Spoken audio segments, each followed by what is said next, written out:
ಓಂ ತದೇತತ್ ಸಹಸ್ರಂ ತತ್ ಸರ್ವಂ ತಸ್ಯ ಮೇನ್ನಂ ಮಿತ್ರಂ ದಕ್ಷಿಣಂ ಸಜಿತಿ ಪ್ರಾಣಃ ಪರೋಕ್ಷಪ್ರಿಯ ಇವ ಹಿ ದೇವಾಃ ಪರೋಕ್ಷಪ್ರಿಯ ಇವ ಹಿ ದೇವಾಃ.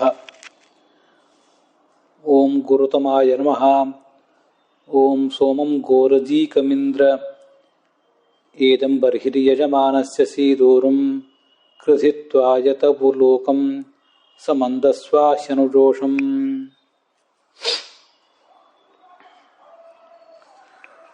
ಶ್ರೀ ಗುರುಭ್ಯೋ ನಮಃ. ವಿಷ್ಣು ಸಹಸ್ರನಾಮ ಸ್ತೋತ್ರದ 215ನೇ ನಾಮ ಗುರುತಮ ಅನ್ನೋದು ಮತ್ತು ಅದಕ್ಕೆ ಸಂಬಂಧಿಸಿದಂಥ 215ನೇ ಬೃಹತಿ ಮಂತ್ರ, ಇದಿಷ್ಟನ್ನು ನಾವಿವತ್ತು ನೋಡಬೇಕಾಗಿದೆ. ಮೊದಲು ಗುರುತಮ ಅನ್ನುವ ನಾಮಕ್ಕೆ ಸಂಬಂಧಪಟ್ಟಂತೆ ಏನು ಅರ್ಥ ಆಗ್ತದೆ ಅಂತ ಅನ್ನೋದನ್ನು ನೋಡೋಣ. ನಮಗೆ ಗೊತ್ತಿರುವಂತೆ ಗುರುತಮ ಅಂದರೆ ಶ್ರೇಷ್ಠನಾದಂಥ ಗುರು. ಕೆಲವು ಕಡೆ ನಾವೀಗಾಗಲೇ ನೋಡಿರುವಂತೆ ಗುರುತಮ, ಗುರು, ಶ್ರೇಷ್ಠನಾದ ಗುರು ಅಂತ ಹೀಗೆ ಒಂದೇ ಶಬ್ದವೇ ಬಳಕೆಯಲ್ಲಿದೆ. ಆದ್ದರಿಂದ ಅದೊಂದು ಪ್ರತ್ಯೇಕ ನಾಮವೇ ಅಲ್ಲ. ಕೆಲವು ವ್ಯಾಖ್ಯಾನಗಳು ಅದನ್ನು ವರ್ಣಿಸುವಂತೆ, ಯಾರು ಅದನ್ನು ಪ್ರತ್ಯೇಕ ವ್ಯಾಖ್ಯಾನ ಅಂತ ಹೇಳ್ತಾರೆ ಅವರ ದೃಷ್ಟಿಯಲ್ಲಿ ಇದಕ್ಕೇನು ಅರ್ಥ ಅಂತ ನಾವೀಗ ನೋಡಬೇಕಾಗಿದೆ. ಮತ್ತು ನಾವೀಗ ಬೃಹತಿ ಮಂತ್ರವನ್ನೇನು ಪರಿಗಣಿಸ್ತಾ ಇದ್ದೀವಿ, ಆ ಲೆಕ್ಕದಲ್ಲೂ ಕೂಡ ಇದು ಪ್ರತ್ಯೇಕವಾದಂಥ ನಾಮವೇ.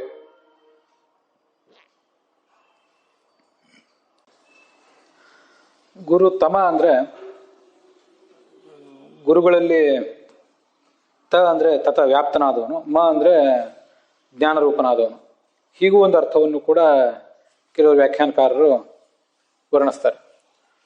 ಗುರವೋಪಿ ತಾಮ್ಯಂತೆ ಅನೇನ, ಅತ್ಯಂತ ದೊಡ್ಡ ದೊಡ್ಡ ದೇವತೆಗಳು ಕೂಡ, ಜಗದ್ಗುರುಗಳಾದಂತಹ ದೇವತೆಗಳು ಕೂಡ ಈ ತಾಮ್ಯಂತಿ ಭಗವಂತನ ಶಕ್ತಿಗೆ ವಶರಾಗಿ ತಾಮ್ಯಂತಿ ಕಷ್ಟಪಡಬೇಕಾಗ್ತದೆ. ಅವನ ಅನುಗ್ರಹ ಇದ್ದರೆ ಅವರು ಸುಖವಾಗಿದ್ದಾರೋ, ಅನುಗ್ರಹ ತಪ್ಪಿದರೆ ಕಷ್ಟಪಟ್ಟಾರು ಅಂತ ಅದರ ತಾತ್ಪರ್ಯ. ಸ್ವಪಚಾದಪಿ ಕಷ್ಟತ್ವಂ ಬ್ರಹ್ಮೇಶಾನಾದಯ ಸುರಾಹ ತದೈವಾಚ್ಯುತಯಾಂತೀವ ಯದೈವತ್ವಂ ಪರಾಂಗುಖ ಅಂತ ಅಲ್ಲಿ ನಮ್ಗೆ ಕಾಣಿಸುವಂಥ ಒಂದು ಅರ್ಥ. ಬ್ರಹ್ಮ, ರುದ್ರ ಮೊದಲಾದಂಥ ದೇವತೆಗಳು ಕೂಡ ಸ್ವಪಚಾದಪಿ ಕಷ್ಟತ್ವಂ, ತೀರ ಒಬ್ಬ ಅಸಂಸ್ಕೃತನಾದ ವ್ಯಕ್ತಿಗಿಂತಲೂ ಹೆಚ್ಚು ಕಷ್ಟಪಡಬೇಕಾಗ್ತದೆ. ನಿನ್ನ ಅನುಗ್ರಹ ತಪ್ಪಿದರೆ. ನಿನ್ನ ಅನುಗ್ರಹ ಇದ್ದರೆ ಅವರೆಲ್ಲರೂ ಕೂಡ ತಮ್ಮ ತಮ್ಮ ಸ್ಥಾನಗಳಲ್ಲಿ ವಿರಾಜಿಸ್ತಾರೆ. ಅನುಗ್ರಹ ತಪ್ಪಿದರೆ ಅವರಿಗಿಂಥ ಸಂಕಟ ಆಗ್ತದೆ, ಇಂಥ ದುಸ್ಥಿತಿ ಅವರಿಗೆ ಬಂದು ಒದಗ್ತದೆ ಅಂತ ಅದರ ತಾತ್ಪರ್ಯ. ತಮ ಅಂದರೆ ಕಷ್ಟಪಡು ಅಂತ ಒಂದು ಅರ್ಥ ಇದೆ, ತಮಗ್ ಜ್ಞಾನವು ಅಂತ.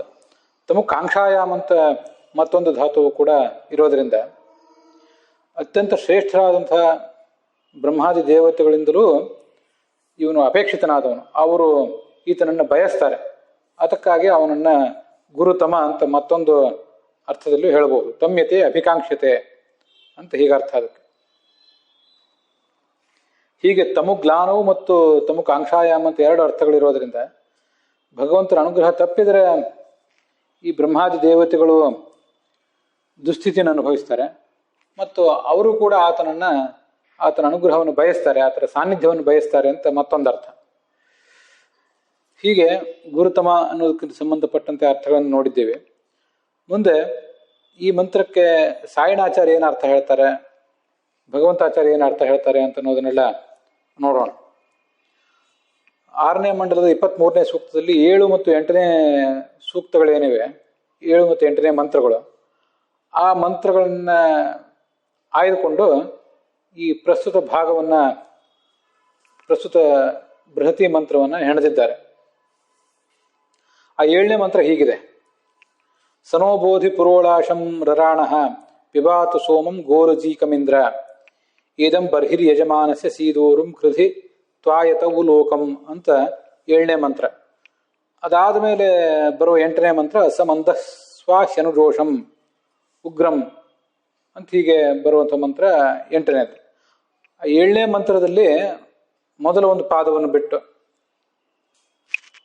ಸೋಮಂ ಗೋರುಜೀಕಮಿಂದ್ರ ಅಲ್ಲಿಂದ ಪ್ರಾರಂಭ ಮಾಡ್ಕೊಂಡಿದ್ದಾರೆ. ಮೊದಲನೇ ಪಾದವನ್ನು ಬಿಟ್ಟಿದ್ದಾರೆ. 2ನೇ ಪಾದದಲ್ಲಿ ಕೂಡ ಪಿಬಾತು ಅನ್ನೋದನ್ನು ಬಿಟ್ಟು ಸೋಮಂ ಗೋರುಜೀಕಮಿಂದ್ರ ಅಲ್ಲಿಂದ ಪ್ರಾರಂಭಿಸಿ 7ನೇ ಮಂತ್ರ ಪೂರ್ಣ ಮತ್ತು 8ನೇ ಮಂತ್ರದಲ್ಲಿ ಸಮಂದ ಸ್ವಾಶನುರೋಷಂ ಇಷ್ಟನ್ನು ತಗೊಂಡು ಈ ಬೃಹತಿ ಮಂತ್ರವನ್ನು ಹೆಣೆದಿದ್ದಾರೆ. ಈಗ ನಾವು ಆ ಮೂಲ ಋಗ್ವೇದದ ಮಂತ್ರಕ್ಕೆ ಮೊದಲು ಅರ್ಥ ನೋಡಿ ಮುಂದೆ ಸಂಪಾದಿತವಾದ ಬೃಹತಿ ಮಂತ್ರಕ್ಕೆ ಅರ್ಥ ನೋಡೋಣ. ಇಂದ್ರ ಅಂತ ಸಾಯಣಾಚಾರ್ಯ ಅರ್ಥ ಹೇಳ್ತಾರೆ. ಭಗವಂತ ಇಂದ್ರನಿಗೆ ಅನ್ವಿತ ಆಗುವ ಮಂತ್ರ ಇದು. ರರಾಣಃ ಅಂದ್ರೆ ಹಿಂದೆ ನಾವು ನೋಡಿದ್ದೇವೆ. ರಮಮಾಣಃ ವಿಹಾರ ಮಾಡುವಂತಹ, ಸುಖ ಪಡುವಂತಹ ನೀನು ನಮ್ಮ ಪುರೋಡಾಶವನ್ನ, ನಾವು ಕೊಡುವಂಥ ಪುರೋಡಾಶವನ್ನ ಬೋಧಿ ಗಮನಿಸುವ. ಗೋರಜೀಕಂ, ಗೋರಜೀಕ ಅಂದ್ರೆ ಹಿಂದೆ ಹೇಳಿದ್ದೆ. ಋಜೀಕ ಅಂದ್ರೆ ಈ ಸೋಮ ಬಳ್ಳಿಯನ್ನ ಹಿಂಡಿ ರಸ ತೆಗೆದಾದ ಮೇಲೆ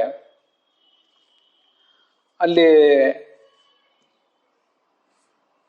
ಇನ್ನೂ ಒಂದು ಸ್ವಲ್ಪ ರಸ ಉಳಿದಾಗ, ಮೊದಲು 1 ಬಾರಿ 2 ಬಾರಿ ಚೆನ್ನಾಗಿ ಸೋಮ ಬಳ್ಳಿಯನ್ನು ಹಿಂಡಿ ಅದರ ರಸವನ್ನು ತೆಗೆದಾಗಿದೆ ಮತ್ತು ಅದರೊಳಗೆ ಸ್ವಲ್ಪ ಉಳಿದಾಗ ಅದಕ್ಕೆ ಗೋವಿನ ಉತ್ಪನ್ನಗಳು, ಹಾಲು, ಮೊಸರು ಇತ್ಯಾದಿಗಳನ್ನು ಹಾಕಿ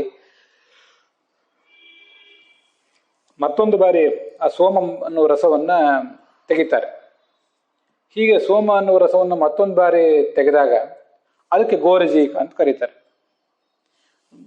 ಗೋವಿನ ಉತ್ಪನ್ನಗಳಿಂದ ಅದು ತಯಾರಾಗುವುದರಿಂದ ಅದಕ್ಕೆ ಆಮೇಲೆ ಬರುವಂಥ ಸೋಮರಸಕ್ಕೆ, ಹಾಲು ಮೊಸರು ಇತ್ಯಾದಿಗಳಿಂದ ಕೂಡಿದ ಆಮೇಲೆ ಬರುವಂಥ ಸೋಮರಸಕ್ಕೆ ಗೋರಜೀಕ ಅಂತ ಹೀಗೆ ವರ್ಣನೆ ಮಾಡ್ತಾರೆ. ಮೊದಲು ಬರುವುದು ಕೇವಲ ಸೋಮರಸ. ಅಂಥ ಮೊಸರು ಮೊದಲಾದವುಗಳಿಂದ ಸಂಸ್ಕೃತವಾದ ಬೆರೆಸಲ್ಪಟ್ಟ ಸೋಮರಸವನ್ನ ಕುಡಿ. ಮತ್ತೆ ಆ ಕುಡಿಬೇಕಾದರೆ ನೀನು ಈ ಯಜಮಾನನಾದವನು ನಿನಗೇನು ಆಸನವನ್ನು ಕೊಡ್ತಾನೆ ಕೂತ್ಕೊಳ್ಳಿಕ್ಕೆ, ಆ ಕೊಟ್ಟ ಆಸನವನ್ನ ಸ್ವೀಕಾರ ಮಾಡು. ಯಜಮಾನಸ ಸಂಬಂಧ ಇದಂ ಬರಿಹಿ ಅಂದ್ರೆ ದರ್ಭೆಯ ಈ ಆಸನ ಏನಿದೆ ಅದನ್ನ ಸ್ವೀಕಾರ ಮಾಡು. ಸೀದ ಅಂದ್ರೆ ಅಭಿವಿಷ, ಕೂತ್ಕೊಳ್ಬ. ಮತ್ತೆ ತ್ವಾಯತಃ ನಿನ್ನನ್ನೇ ಬಯಸುವ ಈ ಯಜಮಾನನಿಗೆ ಶ್ರೇಷ್ಠವಾದ ಸ್ಥಾನವನ್ನು ನೀನು ಕೊಡಬೇಕು. ಶ್ರೇಷ್ಠವಾದ ಸ್ಥಾನವನ್ನು ನೀನು ಕೊಟ್ಟರೆ ಅವನ ಭಕ್ತಿಯನ್ನು ಸ್ವೀಕಾರ ಮಾಡಿದಂತಾಗ್ತದೆ ಅಂತ ಹೀಗಾದ್ರ ಅರ್ಥ. ಮಂದಸ್ವ ಶನುರೋಷಂ ಅಂತ ಮುಂದಿನ ಮಂತ್ರದ ಒಂದು ಪಾದ. ತ್ವಂ ನೀನು ಅನುಜೋಷಂ ಕಾಮಾನುಗುಣಂ, ಏನು ಸೋಮರಸವನ್ನು ಪಾನ ಮಾಡಿದ್ದೆ ಅದನ್ನು ಪಾನ ಮಾಡಿದ್ದಾದ ಮೇಲೆ ನಿನ್ನ ಅಪೇಕ್ಷೆಗೆ ತಕ್ಕಂತೆ ಅನುಮಂದಸ್ವ ಅಂದ್ರೆ ಸಂತೋಷ ಪಡು ಅಂತಿಷ್ಟು ಒಟ್ಟು ಆ ಮಂತ್ರದ ಅರ್ಥ. ಮುಂದೆ ಈ ಮಂತ್ರಕ್ಕೆ, ಮೂಲ ಋಗ್ವೇದದ ಮಂತ್ರಕ್ಕೆ ಭಗವಂತಾಚಾರ್ಯ ಏನು ಅರ್ಥ ಹೇಳ್ತಾರೆ ಅಂತ ಅನ್ನೋದನ್ನು ನೋಡೋಣ. ಗುರುಗಳಾದವರು, ದೊಡ್ಡ ದೊಡ್ಡ ಋಷಿಗಳು, ಗುರುಗಳು ಅಂದ್ರೆ ವೇದ ಮಂತ್ರಗಳನ್ನು ಉಚ್ಚಾರ ಮಾಡುವಂಥವ್ರು, ವೇದ ಮಂತ್ರಗಳ ಮೂಲಕ ನಿನ್ನನ್ನ ಕರೆಯುವಂಥವ್ರು. ಆ ವೇದ ಮಂತ್ರಗಳ ಮೂಲಕ ಕರೆಯುವಂಥ ನಿನ್ನ ಭಕ್ತರೇನಿದ್ದಾರೆ ಅಂಥವರಿಂದ ತಮ್ಯತೆ ಅಂದ್ರೆ ಅಭಿಕಾಂಕ್ಷತೆ, ಬಯಸಲ್ಪಡ್ತಾನೆ. ಅವರು ಈತನನ್ನ ತಮ್ಮ ಬಳಿಗೆ ಬರಬೇಕು ಭಗವಂತ ಅಂತ ಬಯಸ್ತಾರೆ ಅಂತ ಅರ್ಥ ಅದಕ್ಕೆ. ಹೀಗೆ ಗುರು ಅನ್ನೋ ಶಬ್ದಕ್ಕೆ ವೇದ ಮಂತ್ರಗಳನ್ನು ಉಚ್ಚರಿಸುವಂತಹ ಭಗವಂತನ ಸ್ತುತಿಸುವ ಸಾಧಕರು ಅನ್ನೋ ಅರ್ಥವನ್ನು ನಾವು ಈ ಹಿಂದೆನೆ ನೋಡಿದ್ದೇವೆ. ಅಂಥವರಿಂದ ಈ ಭಗವಂತ ತಮ್ಯತೆ ಅಪೇಕ್ಷಿಸಲ್ಪಡ್ತಾನೆ ಅಂತ ಇದು ಅರ್ಥ ಹೇಳಿದವರು ಭಗವಂತಾಚಾರ್ಯರು. ಗುರುಗಳು ಅಂದ್ರೆ ದೊಡ್ಡವರಾದಂತಹ ಬ್ರಹ್ಮಾದಿ ದೇವತೆಗಳು ಕೂಡ ತಾಮ್ಯಂತಿ ಕಷ್ಟಪಡ್ತಾರೆ ಅಂತ ಅರ್ಥ ಹೇಳಿದವರು ಗೋವಿಂದಾಚಾರ್ಯ. ಈಗ ಆ 2 ಅರ್ಥಗಳನ್ನು ಕೂಡ ನೋಡಿದ್ದೇವೆ.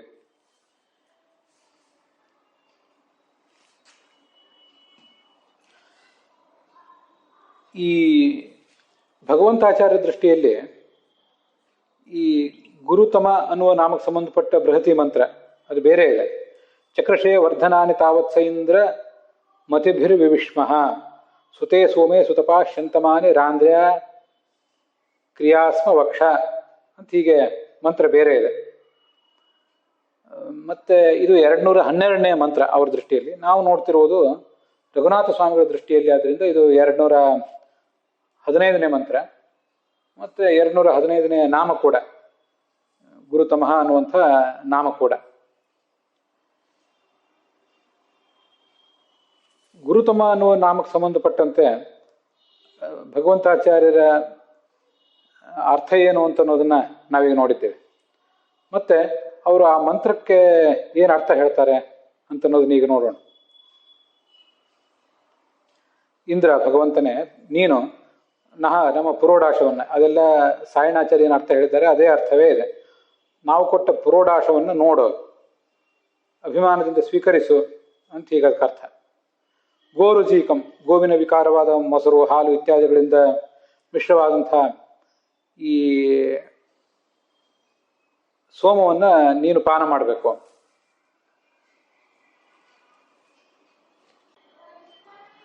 ರಜೀಕ ಅಂದ್ರೆ ಗತ ಅಂದ್ರೆ ಪ್ರಾಪ್ತವಾದದ್ದು ಅಂತ ಅರ್ಥ ಹೇಳ್ತಾರೆ ಭಗವಂತಾಚಾರ್ಯರು. ಋ ಜಗತಿ ಸ್ಥಾನ ಅರ್ಜನ ಉಪಾರ್ಜನೇಶು ಅಂತ ಧಾತು, ಋ ಧಾತು, ಅದಕ್ಕೆ ಸ್ಥಾನ ಅರ್ಜನ ಉಪಾರ್ಜನ ಇತ್ಯಾದಿ ಅರ್ಥಗಳಿವೆ. ಅದರಿಂದ ರಜೀಕ ಅಂದ್ರೆ ಗತ, ಪ್ರಾಪ್ತವಾದದ್ದು, ಮಿಶ್ರವಾದದ್ದು ಅಂತ ಹೀಗೆ ಅರ್ಥ ಆಗ್ತದೆ. ಮತ್ತೆ ಗವ್ಯದಿಂದ, ಹಾಲಿನ ಉತ್ಪನ್ನವಾದ ಮೊಸರು ಇತ್ಯಾದಿಗಳಿಂದ ಮಿಶ್ರವಾದದ್ದು ಅನ್ನೋ ಅರ್ಥದಲ್ಲಿ ಅದಕ್ಕೆ ಗೋರಜೀಕ ಅಂತ ಹೀಗೆ ವರ್ಣನೆ ಮಾಡ್ತಾರೆ. ಅಂತೂ ಸೋಮರಸಕ್ಕೇನೆ ಹಾಲು ಮೊಸರು ಇತ್ಯಾದಿಗಳಿಂದ ಮಿಶ್ರ ಮಾಡಿದ್ದು ಅನ್ನೋ ಅರ್ಥ ಸಾಯಣಾಚಾರ್ಯ ಹೇಳಿದ ಅರ್ಥ ಇಲ್ಲೂ ಕೂಡ ಮುಂದುವರೆದಿದೆ. ರರಾಣ ಅಂದ್ರೆ ಅದನ್ನ ಚಪ್ಪರಿಸಿ ಕುಡಿಯುವುದು. ಸೋಮರಸವನ್ನು ಭಕ್ತರು ಕೊಟ್ಟಾಗ ನೀನು ಅದನ್ನ ಪಾನಾನುಕೂಲವಾದ ಶಬ್ದವನ್ನು ಮಾಡ್ತಾ ಕುಡಿ ಅಂತ ಅರ್ಥ. ಮತ್ತು ಯಜಮಾನ ಏನು ನಿನಗೆ ಆಸನ ಕೊಡ್ತಾನೆ, ದರ್ಭೆಯ ಆಸನ, ಅದರಲ್ಲಿ ಬಂದು ಕೂತ್ಕೋ, ನಿನ್ನನ್ನೇ ಬಯಸ್ತಾ ಇರುವಂತಹ ಈ ಯಜಮಾನನಿಗೆ ಶ್ರೇಷ್ಠವಾದಂತಹ ಸ್ಥಾನವನ್ನು ಕೊಡು ಅನ್ನೋ ಅರ್ಥ ಎಲ್ಲ ಹಾಗೆ ಮುಂದುವರೆದಿದೆ. ಮಂದಸ್ವ ಯನುಜೋಷಂ, ಹೀಗೆ ಪುರೋಡಾಶವನ್ನು ನೀನೇನು ಸ್ವೀಕಾರ ಮಾಡಿದ್ದೆ, ಅನುಜೋಷಂ ಅಂದ್ರೆ ಯಥೇಚ್ಛವಾಗಿ, ಮಂದಸ್ವ ಪ್ರಕಾಶಸ್ವ ಯಜ್ಞಸ್ಥಾನದಲ್ಲಿ ನೀನು ವಿಶೇಷವಾಗಿ ಕಂಗೊಳಿಸಬೇಕು, ವಿರಾಜಿಸಬೇಕು ಅಂತ ಅರ್ಥ ಬರೀತಾರೆ ಭಗವಂತಾಚಾರ್ಯರು. ನೀನು ಸಂತೋಷ ಪಡಬೇಕು ಅಂತ ಅರ್ಥ ಬರೆದವರು ಸಾಯಣಾಚಾರ್ಯ. ಮೋದಸ್ವ ಅಂತ ಅರ್ಥ ಬರೆದಿದ್ದಾರೆ. ಆದರೆ ಭಗವಂತಾಚಾರ್ಯ ದೃಷ್ಟಿಯಲ್ಲಿ ನೀನಿಲ್ಲಿ ಪ್ರಕಾಶಿಸಬೇಕು, ಮಂದತೆ ಬಂಧತೆ ಅಂತ ಹೀಗೆ ಪ್ರಕಾಶ ಅನ್ನುವ ಅರ್ಥ ಅದಕ್ಕಿರೋದ್ರಿಂದ ಪ್ರಕಾಶಿಸಬೇಕು ಅನ್ನೋ ಅರ್ಥವನ್ನು ಹೇಳ್ತಾರೆ ಇಲ್ಲಿ.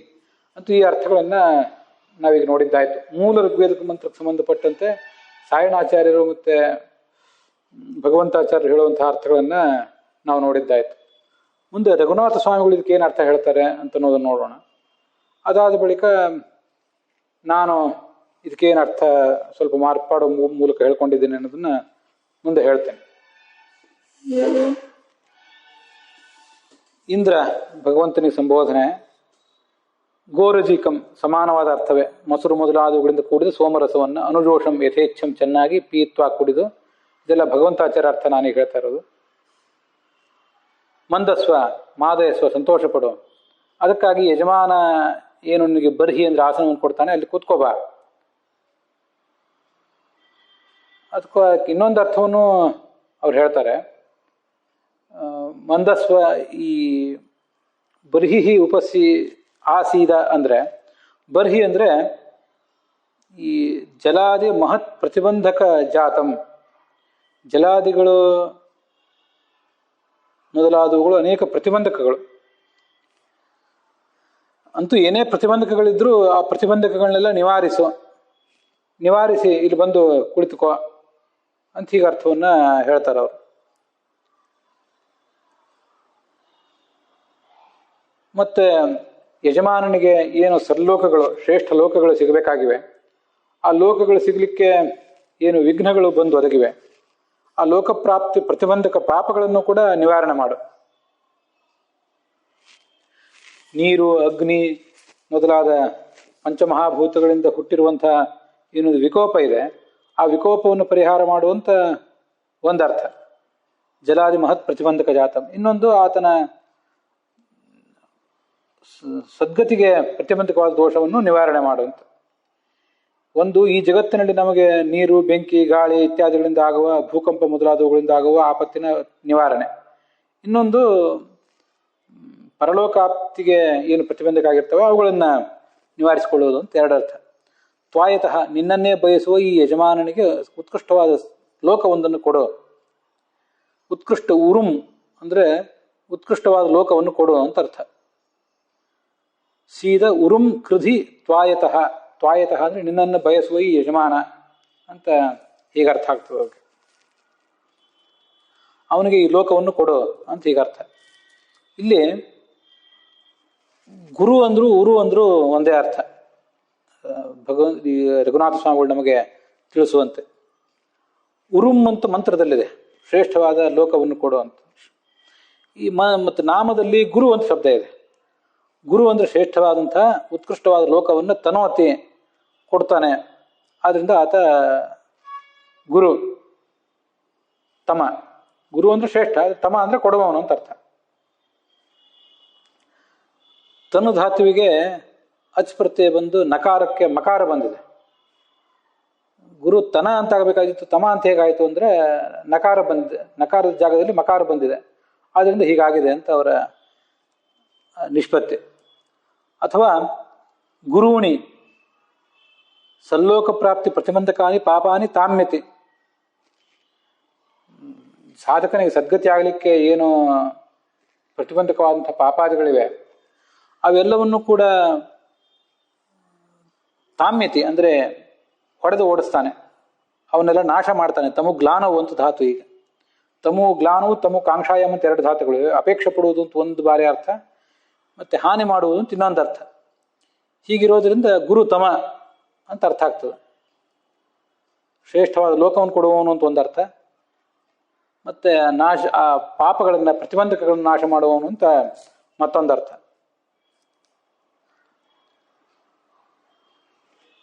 ಹೀಗೆ ಇವೆರಡು ಅರ್ಥಗಳು ಕೂಡ ಆ ನಾಮದಲ್ಲಿ ಬಂದಿವೆ. ನಾಮ ಏನು ಹೇಳ್ತದೆ ಅದನ್ನ ಎರಡು ರೀತಿಯಾಗಿ ವ್ಯಾಖ್ಯಾನ ಮಾಡಿದೆ ಬೃಹತಿ ಮಂತ್ರ. ಬೃಹತಿ ಮಂತ್ರದಲ್ಲಿ ಉರು ಅಂತಿದೆ, ಉರುವಾದ ಲೋಕವನ್ನು ಕೊಡೋದು ಅಂತ. ಅದು ಗುರು ಎಂಬ ಶಬ್ದದಿಂದ ನಾಮದಲ್ಲಿ ಬಂದಿದೆ. ಮತ್ತೆ ಪ್ರತಿಬಂಧಕಗಳನ್ನು ನಾಶ ಮಾಡು ಅಂತೇನಿದೆ ಅದು ಕೂಡ ಗುರುತಮ ಎಂಬ ಶಬ್ದದಿಂದ ನಮಗೆ ತಿಳಿದು ಬರ್ತದೆ. ಮತ್ತೆ ಬರ್ಹಿಹಿ ಆಸೀದ, ಆಸೀದ ಅಂದ್ರೆ ಕುಳಿತುಕೊಂತ ಅರ್ಥ ಅಲ್ಲ, ನಾಶ ಮಾಡುವಂತ ಅರ್ಥ. ಅದು ಎರಡನೇ ಅರ್ಥ ರಘುನಾಥ ಸ್ವಾಮಿಗಳು ಹೇಳಿದ್ದು. ಅದನ್ನು ಕೂಡ ನಾವು ನೋಡಿ ಆಗಿದೆ. ಹೀಗಿರೋದ್ರಿಂದ ಎರಡು ಅರ್ಥಗಳು ಕೂಡ ನಮಗೆ ಪ್ರಾಪ್ತ ಆಗ್ತವೆ. ಎರಡು ರೀತಿಯಾಗಿ ನಾಮಕ್ಕೂ ಮತ್ತು ಬೃಹತಿ ಮಂತ್ರಕ್ಕೂ ಸಂಬಂಧ ಇದೆ. ಇದು ರಘುನಾಥ ಸ್ವಾಮಿಗಳು ನಾವು ತಿಳಿಸ್ಕೊಡುವಂಥ ವ್ಯಾಖ್ಯಾನ.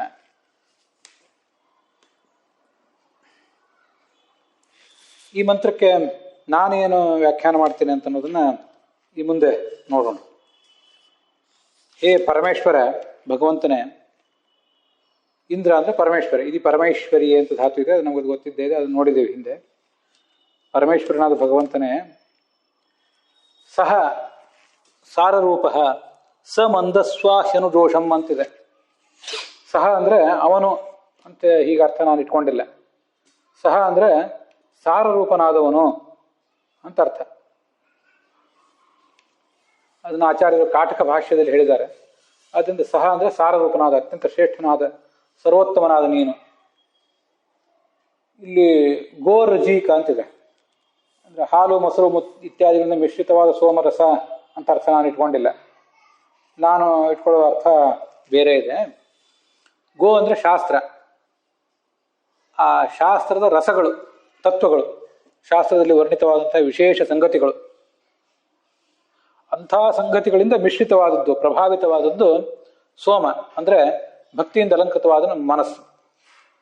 ಸೋಮ ಅಂದ್ರೆ ಭಕ್ತಿಯಿಂದ ಅಲಂಕೃತವಾದ ಮನಸ್ಸು ಅಂತ ಅರ್ಥ ಈ ಹಿಂದೆ ನಾವು ಅನೇಕ ಬಾರಿ ನೋಡೇ ಇದ್ದೇವೆ. ಆ ಅರ್ಥ ಏನು ನಮ್ಗೆ ಹೊಸದಲ್ಲ, ಆಚಾರ್ಯರ ಭಾಷೆಯಲ್ಲಿ ಹೇಳಿದ ಅರ್ಥನೇ ಅದು. ಅದಕ್ಕೆ ಗೋರುಜೀಕ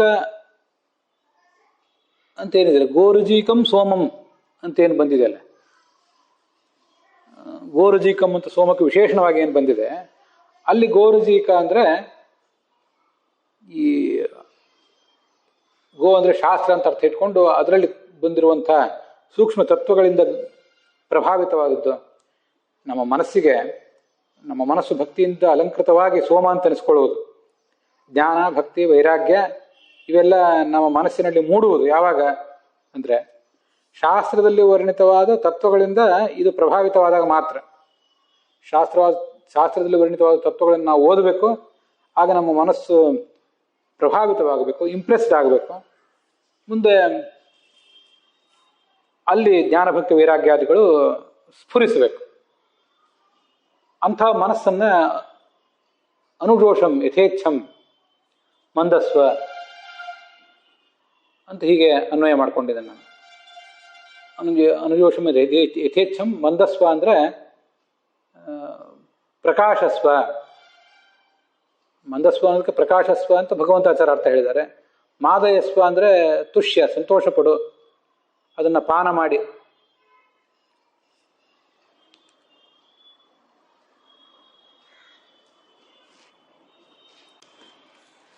ಆ ಎರಡು ಅರ್ಥಗಳನ್ನು ನಾನು ಯಾಕೆ ಪರಿಗ್ರಹ ಮಾಡಿದ್ದೀನಿ ಅಂದರೆ, ಮನಸ್ಸನ್ನು ಪ್ರಕಾಶಿಸು, ನನ್ನ ಮನಸ್ಸಿನಲ್ಲಿ ನೀನು ಬಂದು ಬೆಳಗಬೇಕು, ಸದಾ ಎನ್ನ ಹೃದಯದಲ್ಲಿ ಬಂದು ನೀನು ವಾಸಿಸಬೇಕು ಅಂತ ಅದಕ್ಕೆ ಅರ್ಥ.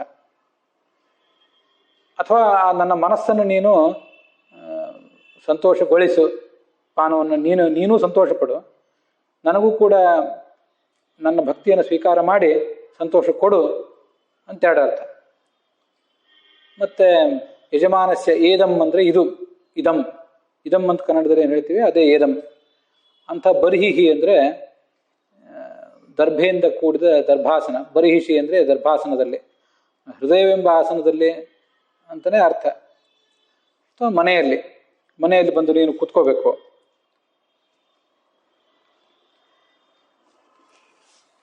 ತ್ವಾಯತಃ ನಿನ್ನನ್ನೇ ಬಯಸ್ತಾ ಇರುವಂಥವನು, ತ್ವಾಂ ಪ್ರಾಪ್ತುಮಿಚ್ಛತಃ ಯಜಮಾನಸ್ಯ, ನಿನ್ನನ್ನೇ ಬಂದು ತಲುಪಲಿಕ್ಕೆ ಪ್ರಯತ್ನಿಸ್ತಿರುವಂಥವನು ಈ ಯಜಮಾನ. ಆ ಯಜಮಾನನಿಗೆ ಉರುಂ ಶ್ರೇಷ್ಠಂ ಲೋಕಂ ಉ ಏವ ಕೃಧಿ, ಶ್ರೇಷ್ಠವಾದ ಲೋಕವನ್ನೇ ನೀನು ಆತನಿಗೆ ಕೊಡಬೇಕು ಅಂತ ಹೀಗರ್ಥ. ಇಲ್ಲಿ ಗುರುತಮ ಅನ್ನೋ ಶಬ್ದಕ್ಕೆ ಏನರ್ಥ, ಸ್ವಲ್ಪ ಅದನ್ನು ನಾನು ಬದಲು ಮಾಡ್ಕೊಂಡಿದ್ದೇನೆ. ಗುರುಶ್ಚಾಸೌ ತಮಶ್ಚ ಗುರುತಮಃ. ತಮ್ಯತೆ ಅಂದರೆ ಏನರ್ಥ, ಅಪೇಕ್ಷಿಸಲ್ಪಟ್ಟವನು, ಇಷ್ಟನಾದವನು. ಎಲ್ಲ ಜ್ಞಾನಿಗಳು ಕೂಡ ಭಗವಂತನನ್ನ ಇಷ್ಟಪಡ್ತಾರೆ, ಮೋಕ್ಷವನ್ನು ಇಷ್ಟಪಡೋದಿಲ್ಲ ಅವರು. ಏಕಾಂತ ಭಕ್ತರಿಗೆ ಭಗವಂತನೇ ಇಷ್ಟನೇ ಹೊರತು ಮೋಕ್ಷ ಇಷ್ಟ ಅಲ್ಲ. ಸಾಧಾರಣವಾದ ಭಕ್ತರಿಗೆ ಮೋಕ್ಷ ಇಷ್ಟ, ಮೋಕ್ಷಕ್ಕಾಗಿ ಭಗವಂತ ಇಷ್ಟ. ಆದರೆ ಜ್ಞಾನಿಗಳಿಗೆ ಸ್ವಯಂ ಭಗವಂತನೇ ಇಷ್ಟ, ಆದ್ದರಿಂದ ಅವನೇ ತಮ. ಗುರು ಅಂದ್ರೆ ಶ್ರೇಷ್ಠ, ತಮ್ಯತೆ ಕಾಂಕ್ಷತೆ ಸಾಧಕ ಹೀತಿ ತಮಃ, ಗುರುಶ್ಚಾಸೋ ತಮಶ್ಚ ಗುರುತಮಃ. ಹೀಗೆ ಎರಡು ಅರ್ಥಗಳನ್ನು ನಾವು ಇಟ್ಕೋಬಹುದು. ಗುರುಬಿಹಿ ತಮ್ಯತೆ ಅಂತ ಅಲ್ಲಿ ಏನು ಅರ್ಥ ಹೇಳಿದ್ದಾರೆ, ಶ್ರೇಷ್ಠರಾದ ಸಾಧಕರಿಂದಲೂ ಬಯಸಲ್ಪಡುವವನು ಅಂತ, ಅದೇ ಅರ್ಥದಿಂದಲೇ ಇದು ಸ್ಫೂರ್ತಿ ಪಡೆದದ್ದು. ಆದರೆ ಗುರು ಅಂದರೆ ಯಾಕೆ ಪ್ರತ್ಯೇಕವಾಗಿ ಆ ಶಬ್ದವನ್ನು ನಾನು ಮಾಡ್ಕೊಂಡಿದ್ದೇನೆ ಅದನ್ನೊಂದು ಬಾರಿ ಗಮನಿಸಬೇಕು. ಇಲ್ಲಿ ಸಾರ ರೂಪ ಅಂತ ಬಂತಲ್ಲ, ಮೇಲೆ ಸಹ ಅಂತ ಮಂತ್ರದಲ್ಲಿ ಸಹ ಅಂದರೆ ಸಾರ ರೂಪ ಅಂತ ಬಂದಿದೆ. ಆ ಬೃಹತಿ ಮಂತ್ರದಲ್ಲಿ ಸಹ ಅಂದರೆ ಸಾರ ರೂಪ ಅಂತ ಬಂದಿದೆ. ಅದು ಈ ಗುರು ಎಂಬ ಶಬ್ದ ಏನನ್ನು ಹೇಳ್ತಿದೆಯೋ ಅದನ್ನೇ ಹೇಳ್ತಿದೆ. ಮಂತ್ರಕ್ಕೂ ಮತ್ತು ನಾಮಕ್ಕೂ ವ್ಯಾಖ್ಯೇಯ ಭಾವ ಬೇಕಲ್ಲ. ಮಂತ್ರ ವ್ಯಾಖ್ಯಾನ, ನಾಮ ವ್ಯಾಖ್ಯೇಯ. ಅದಕ್ಕಾಗಿ ಹೀಗೆ ಅರ್ಥವನ್ನು ನಾನು ತಗೊಂಡಿದ್ದೇನೆ. ಗುರುಶ್ಚಾಸೋ ತಮಶ್ಚ ಗುರುತಮಃ, ಸ್ವಯಂ ಶ್ರೇಷ್ಠನೂ ಹೌದು, ಹಾಗೇನೆ ತಮ ಸಾಧಕರಿಂದ ಬಯಸಲ್ಪಡುವಂಥವನೂ ಹೌದು, ಹೀಗರ್ಥ. ಇದೇ ಅರ್ಥವನ್ನೇ ಬೃಹತಿ ಮಂತ್ರ ಸಹ ಅಂದರೆ ಸಾರರೂಪ, ಶ್ರೇಷ್ಠ, ಸಹ ಅಂದರೆ ಸಾರರೂಪ ಅಂತ ಅರ್ಥ, ಶ್ರೇಷ್ಠ ಅಂತ ಅರ್ಥ. ಮತ್ತು ಗುರು ಎಂಬ ಶಬ್ದ ಅದನ್ನೇ ಹೇಳಿದೆ. ಈ ಎರಡು ಶಬ್ದಗಳಿಂದ, ಸಹ ಎಂಬ ಶಬ್ದದಿಂದ ಹೇಳಿದೆ, ಮತ್ತು ತ್ವಾಯತಃ ಅಂತ ಇನ್ನೊಂದು ಶಬ್ದ, ಆ ಶಬ್ದದಿಂದಲೂ ಕೂಡ ಬೃಹತಿ ಮಂತ್ರ ನಾಮದ ಅರ್ಥವನ್ನು ಹೇಳಿದೆ. ತ್ವಾಯತಃ ಅಂದರೆ ನಿನ್ನನ್ನೇ ಬಯಸ್ತಾ ಇರುವವನು, ಯಜಮಾನನಾದವನು ನಿನ್ನನ್ನೇ ಬಯಸ್ತಾ ಇದ್ದಾನೆ. ಅಂಥ ಯಜಮಾನನಿಗೆ ನೀನು ಉತ್ಕೃಷ್ಟವಾದ ಲೋಕವನ್ನು ಕೊಡಬೇಕು ಅಂತ ಅಲ್ಲಿ ಬಂದಿರೋ ವಿಷಯ. ಹಾಗಾದರೆ ತ್ವಾಯತಃ ಯಜಮಾನ ನಿನ್ನನ್ನು ಬಯಸ್ತಾ ಇದ್ದಾನೆ, ನೀನು ಯಜಮಾನನಿಂದ ಬಯಸಲ್ಪಟ್ಟಿದ್ದಿ. ಈಗ ಎರಡು ಸಂಗತಿಗಳಿವೆ. ಯಜಮಾನನಿಂದ ಬಯಸಲ್ಪಟ್ಟಿರುವುದರಿಂದ ನಿನ್ನನ್ನು ನಾವು ತ್ವಾಯತಃ ಗುರುತಮ ಅಂತ ಹೀಗೆ ನಿನ್ನನ್ನು ನಾವು ವರ್ಣಿಸ್ತೇವೆ. ಯಜಮಾನನಿಂದ ನೀನು ಬಯಸಲ್ಪಟ್ಟವನು, ಯಜಮಾನ ನಿನ್ನನ್ನು ಬಯಸಿದ್ದಾನೆ. ಹೀಗೆ ಒಂದು ಬಾರಿ ಒಂದು ರೀತಿಯಾಗಿ ವರ್ಣನೆ ಮಾಡಿದರೆ, ನಿನ್ನನ್ನು ಬಯಸುವ ಯಜಮಾನ ಅಂತ ವರ್ಣನೆ ಮಾಡಿದರೆ, ಯಜಮಾನನಿಂದ ನೀನು ಬಯಸಲ್ಪಟ್ಟಿದ್ದೆ ಅಂತ ಅನ್ನೋದು ತಾನಾಗೆ ನಮಗೆ ಸಿಗ್ತದೆ ಅಂತ ಅದರ ಅರ್ಥ. ಅಂತೂ ತ್ವಾಯತಃ ಮತ್ತು ಸಹ ಎಂಬ ಎರಡು ಶಬ್ದಗಳಿಂದ ಬೃಹತಿ ಮಂತ್ರ ಆ ಗುರುತಮ ಎಂಬ ನಾಮದ ಅರ್ಥವನ್ನು ಹೇಳಿದೆ. ಭಾವಾರ್ಥ ಏನಾಯಿತು ಒಟ್ಟಾರೆ ಅಂದರೆ, ಪರಮೈಶ್ವರ್ಯಶಾಲಿಯಾದ ಭಗವಂತನೇ ನೀನು ಸರ್ವೋತ್ತಮ. ಶಾಸ್ತ್ರೀಯ ತತ್ವಗಳ ಶ್ರವಣದಿಂದ ಪ್ರಭಾವಿತವಾದ ಸಾಧಕನ ಮನದ ಆ ಭಕ್ತಿಯನ್ನು ಯಥೇಚ್ಛವಾಗಿ ಸ್ವೀಕರಿಸಿ ನೀನು ಸಂತೋಷಪಡು. ಹಾಗೆ ಸಾಧಕನನ್ನು ಸಂತೋಷಪಡಿಸು ಕೂಡ. ಯಜಮಾನನ ಮನೆಯ ಮನದ ಆಸನದಲ್ಲಿ ಕೂತ್ಕೋಬಾ. ನಿನ್ನನ್ನೇ ಹೊಂದಲಿಕ್ಕೆ ಬಯಸ್ತಾ ಇದ್ದಾನೆ ಈ ಸಾಧಕ, ಅವನಿಗೆ ಶ್ರೇಷ್ಠವಾದಂಥ ನೆಲೆಯೊಂದನ್ನೂ ಕಲ್ಪಿಸು. ಇಷ್ಟ ಅರ್ಥಗಳಲ್ಲಿ ಹೀಗೆ ಗುರುತಮ ಅನ್ನುವ ನಾಮಕ್ಕೆ ಸಂಬಂಧಪಟ್ಟಂಥ ಅರ್ಥಗಳನ್ನು ಮತ್ತು ಅದರ ಬೃಹತಿ ಮಂತ್ರದ ಅರ್ಥವನ್ನು ನೋಡಿದ್ದೇವೆ. ಮುಂದೆ ಭಗವಂತ ಗುರು ಅನ್ನೋದಕ್ಕೆ ಸಂಬಂಧಪಟ್ಟಂತೆ ಇರುವ ಬೇರೆ ಬೇರೆ ಉಲ್ಲೇಖಗಳನ್ನು ಸಗ್ರಿ ರಾಘವೇಂದ್ರಾಚಾರ್ಯರು ತಮ್ಮ ಗ್ರಂಥದಲ್ಲಿ ಏನು ಸಂಗ್ರಹ ಮಾಡಿದ್ದಾರೆ ಅದನ್ನೊಂದಿಷ್ಟು ನೋಡೋಣ. ಅವರ ಲೆಕ್ಕದಲ್ಲಿ ಕೂಡ ಇದು 212ನೇ ನಾಮವೇ ಸಗ್ರಿ ರಾಘವೇಂದ್ರಾಚಾರ್ಯರ ಕ್ರಮದಲ್ಲಿ, ಅವರ ಎಣಿಕೆಯಲ್ಲಿ. ಆದರೆ ಗೋವಿಂದಾಚಾರ್ಯರ ಎಣಿಕೆಯಲ್ಲಿ ಇದು 210ನೇ ನಾಮ. ಗುರುತಮ ಅಂದರೆ ಉತ್ಕೃಷ್ಟನಾದ ಗುರು ಅಂತ ಅರ್ಥ.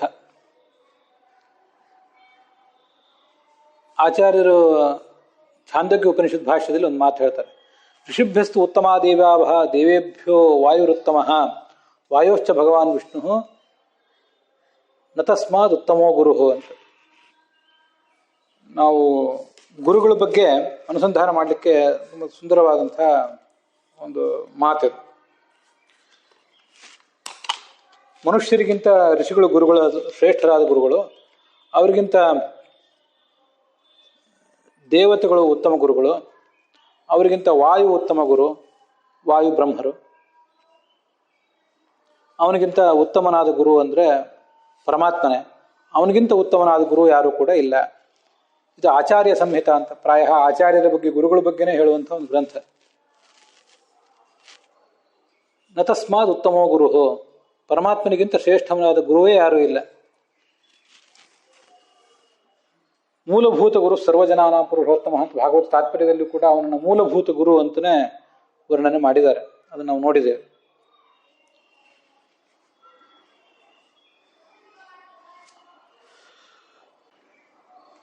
ಈ ಶ್ಲೋಕದಲ್ಲಿ ಮನುಷ್ಯರ ಬಗ್ಗೆ ಬಂದೇ ಇಲ್ಲ, ಮನುಷ್ಯರನ್ನು ಗುರುಗಳನ್ನು ಪರಿಗಣನೆ ಮಾಡಲೇ ಇಲ್ಲ. ಆದರೂ ನಾನು ಅದನ್ನು ಹೇಳಿದೆ ಅಷ್ಟೆ.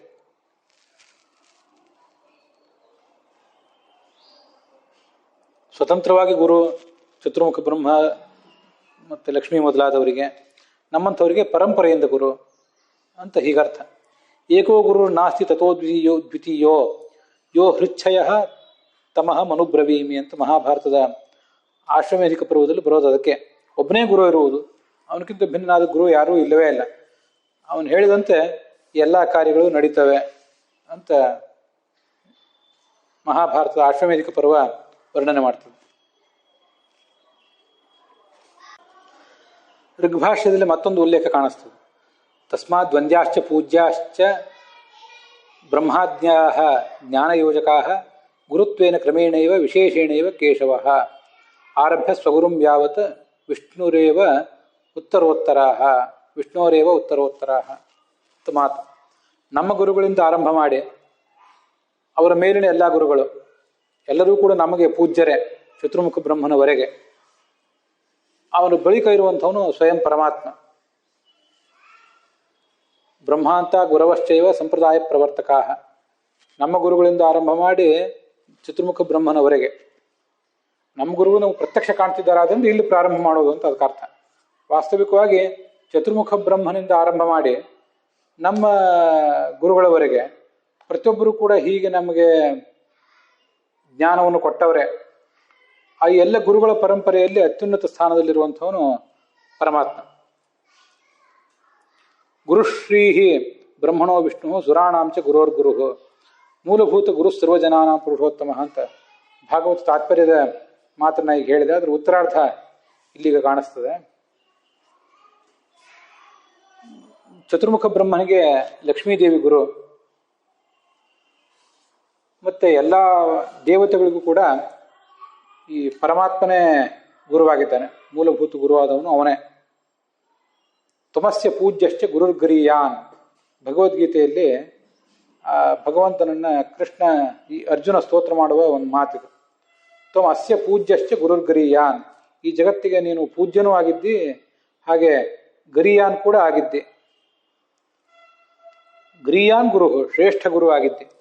ಪೂಜಾರ್ಹನೂ ಕೂಡ ಆಗಿದ್ದಿ, ಪೂಜೆಗೆ ಯೋಗ್ಯನೂ ಗುರುವೂ ಆಗಿದ್ದಿ ಅಂತ ಅರ್ಥ.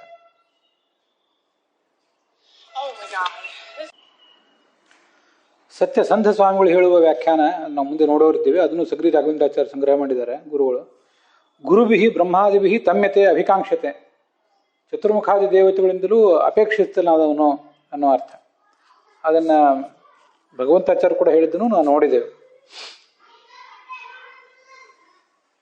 ಏಕಾಂತಾನಾಂ ನ ಕಸ್ಯಚಿತ್ ಅರ್ಥೇ ನಾರಾಯಣೋ ದೇವ ಸರ್ವಮನ್ಯ ತದರ್ಥಕಂ. ಗೀತಾ ಭಾಷ್ಯದಲ್ಲಿ ಬಂದ ಒಂದು ಪ್ರಮಾಣ ವಾಕ್ಯ. ಏಕಾಂತ ಭಕ್ತರಿಗೆ ಪರಮಾತ್ಮನೇ ಬೇಕು, ಮೋಕ್ಷವೂ ಬೇಡ ಅವರಿಗೆ. ನಮಗೆ ಮೋಕ್ಷ ಬೇಕು, ಮೋಕ್ಷಕ್ಕಾಗಿ ಪರಮಾತ್ಮ ಬೇಕು.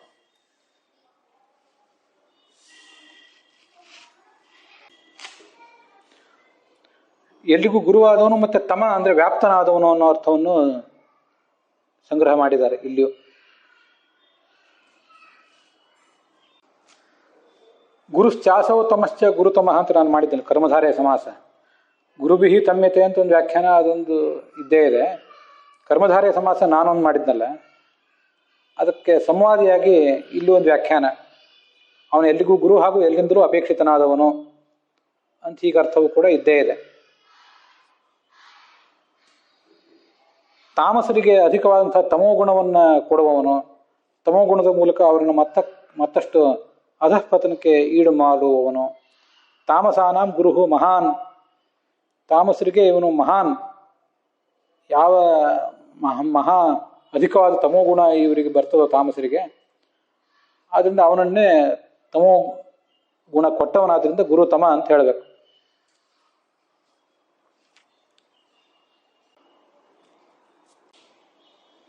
ತಮಸ್ ಶಬ್ದ ಸಕಾರಾಂತವಾಗಿ ತಮಃ ತಮಸಿ ತಮಾಂಸಿ ಅಂತ ಪ್ರಯೋಗದಲ್ಲಿರೋದು ನಮ್ಗೆ ಗೊತ್ತಿದ್ದೇ ಇದೆ. ಅದಲ್ಲದೆ ಅಕಾರಾಂತವಾದ ಒಂದು ಶಬ್ದವು ಕೂಡ ಪ್ರಾಯ ತಮಂ ತಮೇ ತಮಾನಿ ಅಂತ ನಪುಂಸಕಲಿಂಗವಾದ ಶಬ್ದ ಅದು. ಆದರೆ ಫಲಂ ಫಲೇ ಫಲಾನಿ, ಜ್ಞಾನಂ ಜ್ಞಾನೇ ಜ್ಞಾನಾನಿ ಎಂಬುದಾಗಿ ಅಕಾರಾಂತವಾದ ಒಂದು ತಮ ಶಬ್ದನೂ ಕೂಡ ಇದೆ ಅಂತ ಕಂಡು ಬರ್ತದೆ. ಅದು ಸಗ್ರಿ ರಾಘವೇಂದ್ರಾಚಾರ್ಯರು ವಿಷ್ಣು ಸಹಸ್ರನಾಮದ ವ್ಯಾಖ್ಯಾನದಲ್ಲಿ ಈ ಗುರುತಮ ಅನ್ನುವ ನಾಮವನ್ನು ವ್ಯಾಖ್ಯಾನ ಮಾಡುವಾಗ ಅದನ್ನು ಹೇಳಿದ್ದಾರೆ.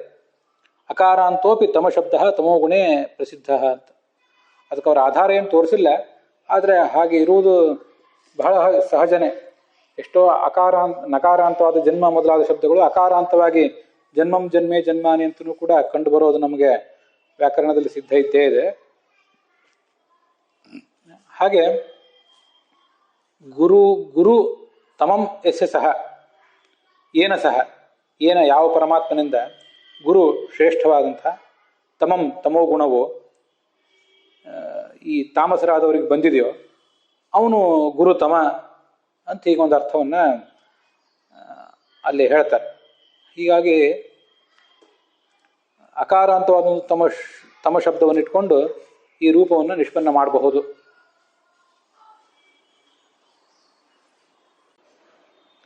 ಇದಿಷ್ಟು ಸಗ್ರಿ ರಾಘವೇಂದ್ರಾಚಾರ್ಯರು ಸಂಗ್ರಹಿಸಿದಂಥ ಉಲ್ಲೇಖಗಳು.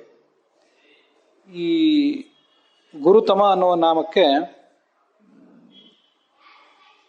ಲಕ್ಷಾಲಂಕಾರದಲ್ಲಿ ಯಾವುದೇ ಅರ್ಥ ಬರೆದಿಲ್ಲ. ಆದ್ದರಿಂದ ಮುಂದೆ ಸಾಯಣಾಚಾರ್ಯರು, ಶಂಕರಾಚಾರ್ಯರು ಮತ್ತು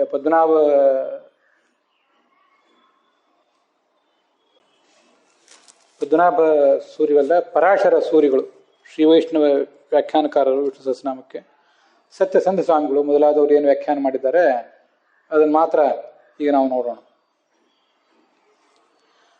ಗುರುತಮಃ ಅನ್ನುವುದು ಪ್ರತ್ಯೇಕ ನಾಮ ಅಲ್ಲ. ಈ ಕೆಲವು ವ್ಯಾಖ್ಯಾನಕಾರರ ಪ್ರಕಾರ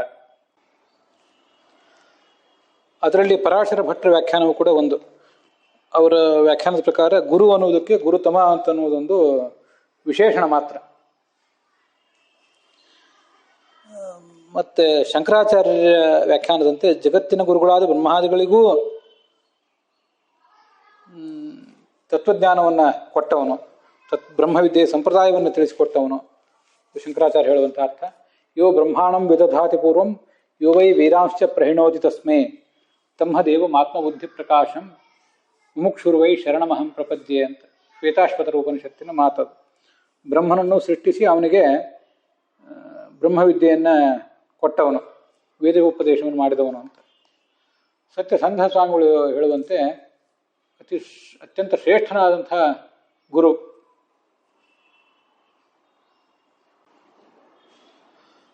ಅತಿಶಯೇನ ಗುರು ಗುರುತಮಃ ಗುರುಶ್ರೀ ಬ್ರಹ್ಮ ವಿಷ್ಣು ಸುರಾಣಾಂಚ ಗುರೋರ್ಗುರು ಮೂಲಭೂತ ಗುರು ಸರ್ವಜನಾನಾಂ ಪುರುಷೋತ್ತಮ ಅಂತ ಭಾಗವತ ತಾತ್ಪರ್ಯದ ಮಾತನ್ನು ಸತ್ಯಸಂಧ ಸ್ವಾಮಿಗಳು ಕೂಡ ಉಲ್ಲೇಖಿಸಿದ್ದಾರೆ. ಮತ್ತು ಗುರುಗಳಾದಂತಹ ಬ್ರಹ್ಮಾದಿ ದೇವತೆಗಳಿಂದಲೂ ತಾಮ್ಯತೆ ಅಪೇಕ್ಷಿಸಲ್ಪಡ್ತಾನೆ, ಆದ್ದರಿಂದ ಅವನು ಗುರುತಮ, ಆ ಅರ್ಥವನ್ನು ಹೇಳಿದ್ದಾರೆ ಅವರು. ಗುರೋ ಬೃಹಸ್ಪತೇ ತಾ ವಿಸ್ತೃತ ಮಾ ಜ್ಞಾನಂ ಏನ ಸಹ. ದೇವಗುರುವಾದ ಬೃಹಸ್ಪತಿಗೂ ವಿಸ್ತೃತವಾದ ಜ್ಞಾನ ಕೊಟ್ಟವನು ಅನ್ನೋ ಅರ್ಥವನ್ನು ಅವ್ರು ಹೇಳ್ತಾರೆ. ತಮ ಅಂದರೆ ಅತಿಶಯವಾಗಿ ವ್ಯಾಪ್ತನಾದವನು, ಎಲ್ಲ ಕಡೆ ವ್ಯಾಪ್ತನಾದವನು, ದೇಶತಃ ಕಾಲತಃ ಗುಣತಃ ವ್ಯಾಪ್ತನಾದವನು ಈ ಭಗವಂತ. ಗುರುಶ್ಚಾಸು ತಮಶ್ಚ, ಎಲ್ಲರಿಗೂ ಶ್ರೇಷ್ಠನಾದವನು, ವಿದ್ಯೋಪದೇಶಕ, ಸರ್ವೋತ್ತಮ, ಮತ್ತು ದೇಶತಃ ಕಾಲತಃ ಗುಣತಃ ವ್ಯಾಪ್ತನಾದವನು. ಇಷ್ಟು ಅರ್ಥಗಳನ್ನು ಸತ್ಯಸಂಧ ಸ್ವಾಮಿಗಳು ಹೇಳ್ತಾರೆ. ಅಲ್ಲಿಗೆ ಮೂಲ ಋಗ್ವೇದದ ಮಂತ್ರದ ಅರ್ಥ, ಸಂಪಾದಿತವಾದ ಬೃಹತಿ ಮಂತ್ರದ ಅರ್ಥ, ಮತ್ತು ಬೇರೆ ಬೇರೆ ವ್ಯಾಖ್ಯಾನಕಾರರು ಇದಕ್ಕೆ ಏನು ಅರ್ಥ ಹೇಳ್ತಾರೆ ಅದೆಲ್ಲವನ್ನು ಕೂಡ ನಾವು ನೋಡಿ ಆಯಿತು. ನಾವು ಅನುಸಂಧಾನ ಮಾಡಲಿಕ್ಕೆ, ಧ್ಯಾನ ಮಾಡಲಿಕ್ಕೆ ತುಂಬ ಸುಂದರವಾದಂಥ ಒಂದು ಮೆಟೀರಿಯಲ್, ಧ್ಯಾನಕ್ಕೆ ಬೇಕಾದಂಥ ಸಾಮಗ್ರಿ, ಅನುಸಂಧಾನಕ್ಕೆ ಬೇಕಾದಂಥ ಸಾಮಗ್ರಿ ಇಲ್ಲಿದೆ. ನೀನು ಸರ್ವೋತ್ತಮನಾಗಿದ್ದೆ. ನಮ್ಮ ಮನಸ್ಸಿನಲ್ಲಿ ಜ್ಞಾನಭಕ್ತಿ ವೈರಾಗ್ಯಾದಿಗಳು ತುಂಬಿವೆ. ಹೇಗೆ ಜ್ಞಾನಭಕ್ತಿ ವೈರಾಗ್ಯಾದಿಗಳು ಬಂದವು ಅಂದರೆ ಶಾಸ್ತ್ರದ ಶ್ರವಣ ಮನನ ಧ್ಯಾನ. ಗೋ ಅಂದರೆ ಶಾಸ್ತ್ರ, ಅದರ ಶ್ರವಣ ಮನನ ಧ್ಯಾನಗಳಿಂದ ಶಾಸ್ತ್ರದಲ್ಲಿ ಹೇಳಿದಂತೆ ಜ್ಞಾನವನ್ನು ಪಡ್ಕೊಂಡಿದ್ದರಿಂದ, ಅಲ್ಲಿ ಹೇಳಿದಂತೆ ಮನನ ಮಾಡಿದ್ದರಿಂದ, ಹಾಗೆ ಧ್ಯಾನ ಮಾಡಿದ್ದರಿಂದ ನಮಗೆ ಈ ಜ್ಞಾನಭಕ್ತಿ ವೈರಾಗ್ಯಾದಿಗಳೆಲ್ಲ ಪ್ರಾಪ್ತ ಆದವು. ಹಾಲು, ಮೊಸರು, ತುಪ್ಪ ಇತ್ಯಾದಿಗಳೆಲ್ಲ ಬರ್ತವೆ ಗೋವಿನಿಂದ. ಹಾಗೆ ಶಾಸ್ತ್ರವೆಂಬ ಗೋವಿನಿಂದ ಜ್ಞಾನ, ಮನನ, ಹಾಗೆ ಧ್ಯಾನ ಮಾಡುವ ಕ್ರಮ ಇವೆಲ್ಲ ನಮಗೆ ತಿಳಿದು ಬರ್ತವೆ ಅಂತ ನಾನು ಅದಕ್ಕೆ ಅರ್ಥ ಮಾಡ್ಕೊಂಡಿದ್ದೀನಿ. ಹೀಗೆ ಶ್ರವಣ ಮನನ ಧ್ಯಾನದಿಂದ ಪ್ರಭಾವಿತವಾದ ಸಾಧಕನ ಮನಸ್ಸಿನ ಭಕ್ತಿಯನ್ನು ನೀನು ಸ್ವೀಕಾರ ಮಾಡು. ನೀನು ಸಂತೋಷಪಡು, ಸಾಧಕನನ್ನು ಸಂತೋಷಪಡಿಸು. ಆ ಮನವನ್ನು ಬೆಳಗು, ಸಾಧಕನ ಮನವನ್ನು ಮನೆಯನ್ನು ಎರಡನ್ನೂ ಬೆಳಗು. ಅವನ ಹೃದಯದಲ್ಲಿ ಯಾವಾಗಲೂ ನೀನು ಪ್ರತಿಷ್ಠಿತನಾಗಿರು, ನಮ್ಮ ಹೃದಯದಲ್ಲಿ ಪ್ರತಿಷ್ಠಿತನಾಗಿರು ಅಂತ ಅದರ ಅರ್ಥ. ಒಂದು ಶ್ರೇಷ್ಠವಾದ ಸ್ಥಾನ ಸಿಗಬೇಕು, ನಾನು ಮುಕ್ತನಾಗಬೇಕು ಅಂತ ಬಯಸ್ತಾ ಇದ್ದಾನೆ ಈ ಸಾಧಕ. ಅವನಿಗೊಂದು ಶ್ರೇಷ್ಠವಾದ ನೆಲೆಯನ್ನು ಕೊಡು. ಅತ್ಯಂತ ಶ್ರೇಷ್ಠವಾದ ನೆಲೆಯನ್ನು ಕೊಡಬೇಕಾದ್ರೆ ಅದು ಗುರುತಮನೂ ಆದಂತಹ ನಿನಗೆ ಮಾತ್ರ ಸಾಧ್ಯ.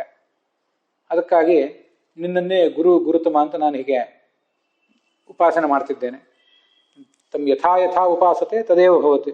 ಭಗವಂತನನ್ನು ಯಾವ್ಯಾವ ಶಬ್ದದಿಂದ ಸಾಧಕ ಉಪಾಸನೆ ಮಾಡ್ತಾನೋ, ಅನುಸಂಧಾನಿಸ್ತಾನೋ, ಅದದೇ ಗುಣಗಳನ್ನು ಪಡ್ಕೋತಾನೆ ಅಂತ ಹೇಳ್ತದೆ ಶಾಸ್ತ್ರ.